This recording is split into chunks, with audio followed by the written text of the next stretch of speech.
মানিকগঞ্জের হরিরামপুরে গভীর রাতে প্রবাসীর স্ত্রীর ঘর থেকে এক যুবককে আটক করেছে স্থানীয়রা। পরে তাদেরকে উদ্ধার করে থানায় নেয় হরিরামপুর থানা পুলিশ।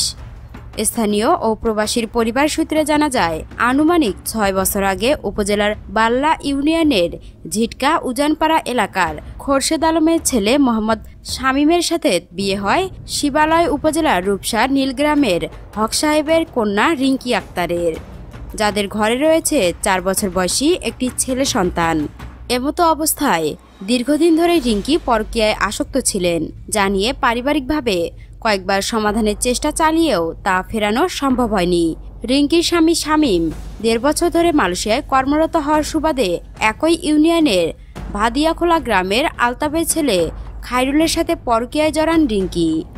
হরিরামপুর থানার ভারপ্রাপ্ত কর্মকর্তা ওসি শাহনুর আলম জানান, মেয়ের বাবা আমাদের কাছে একটা লিখিত অভিযোগ দেন, যেখানে তিনি উল্লেখ করেন তার মেয়ের ঘরে মেয়ের শাশুড়ি অজ্ঞাত এক ছেলেকে ঢুকিয়ে তালাবদ্ধ করে বিভিন্ন ধরনের অপপ্রচার চালাচ্ছে।